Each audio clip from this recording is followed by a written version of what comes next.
Sometimes emotions can be a bit overwhelming, especially when you're going through a difficult time. And you might feel that it's all just too much. You can't deal with them, but you can't hide your feelings forever. Bottling up your emotions only works for so long before something gives. Welcome to Psychology Element. Today, we're looking at 15 signs that you're bottling up your emotions. How many of these are true in your life? Number 15, you appear to be unemotional. Nothing seems to be able to move you to tears. You watch a sad movie and don't shed a tear. Someone tells you a heartbreaking story and you're unmoved. Even at a funeral, you seem to be unfazed. But actually, nobody is completely unemotional. There are emotions, but you're managing to keep these under wraps and hiding them well. This might be because of your upbringing. Maybe you believe that you have to be untouchable and tough, and that means not showing your emotions. Number 14, sudden outbursts. If you appear calm most of the time, but then the smallest thing triggers you, that could be a sign that you're bottling up your emotions.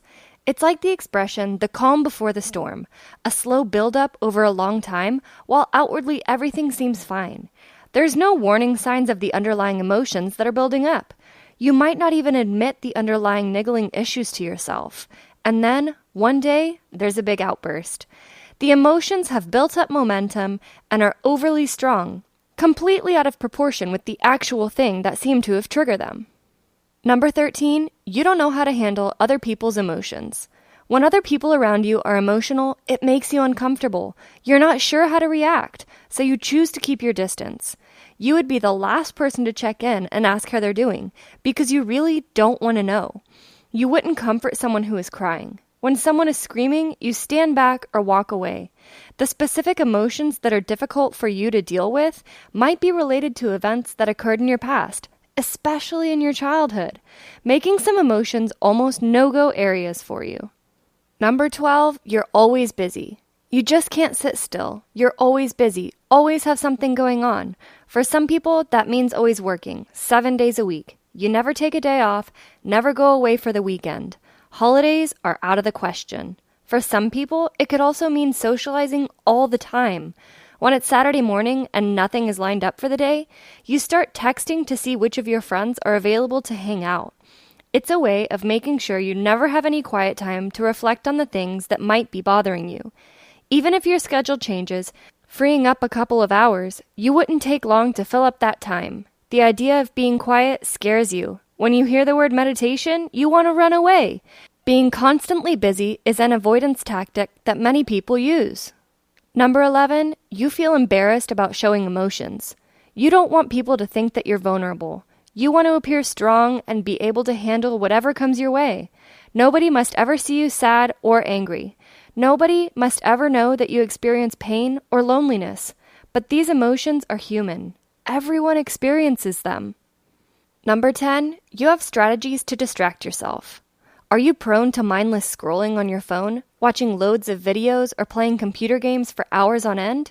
Or maybe you have days where you just want to sleep, spending the entire day in your PJs. These are all ways of distracting yourself when you're feeling emotions that you don't want to deal with.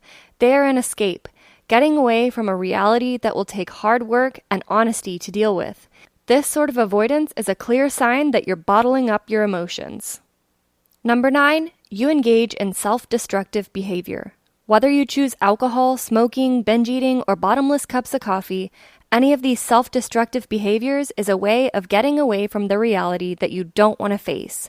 You've been made redundant and are struggling to get another job. Instead of going out and actively looking for work, some days you just spend at home, not doing anything except eating whatever comfort food is within reach. You might decide that there isn't enough of that around and spend the entire day in the kitchen, baking, so that you'll have more to devour. This won't solve the problem. It is a way for you to escape from reality for a short while. At some point, though, you'll have to face whatever you're avoiding.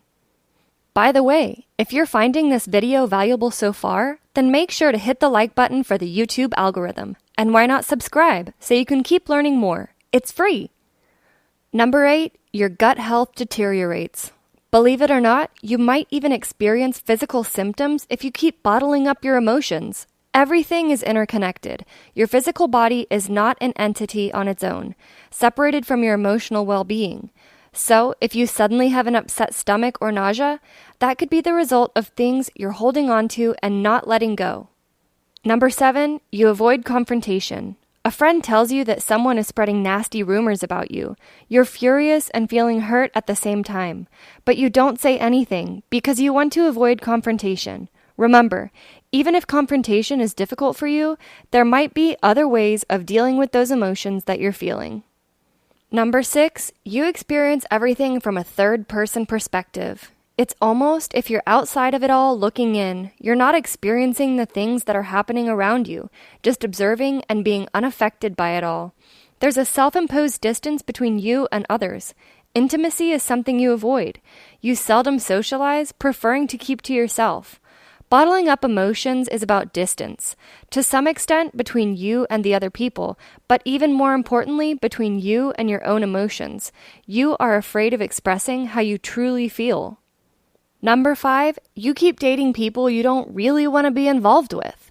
This is another avoidance technique. You're not really invested in the relationship. It's very superficial and light and easy. You're avoiding real emotional intimacy because if they get to know you, they may not like you. So you keep the real you and the emotions that you're feeling bottled up and almost play a character that you prepared for the world to see. Number 4, you isolate yourself. Keeping away from friends and family means you don't have to deal with what you're feeling. Nobody will be asking you questions that you don't want to answer. This kind of detachment leads to loneliness and feeling like you have no support structure in your life. Once you reach out, you'll realize that people who care for you will be supportive and understanding. Number 3, you have an attitude. Outwardly, you seem to be full of bravado, as if nothing can get you down. You're the man, the hero of the moment in any given situation. You can handle anything that comes your way. But it isn't real. It's all a show. It's easier to pretend you're tough and untouchable than to face your emotions and deal with the issues in your life. Number 2, you're the sounding board for everyone else. Your friends come to you for advice, knowing that you'll patiently listen to them. You're happy to listen to others, but you never talk about the stuff that's going on in your life, the things that you find difficult to deal with. Maybe you feel you shouldn't burden others with your issues, or that your issues are small in comparison to theirs. But talking about things that matter to you will make your life a lot easier. It helps you to understand underlying issues and notice patterns in your behavior.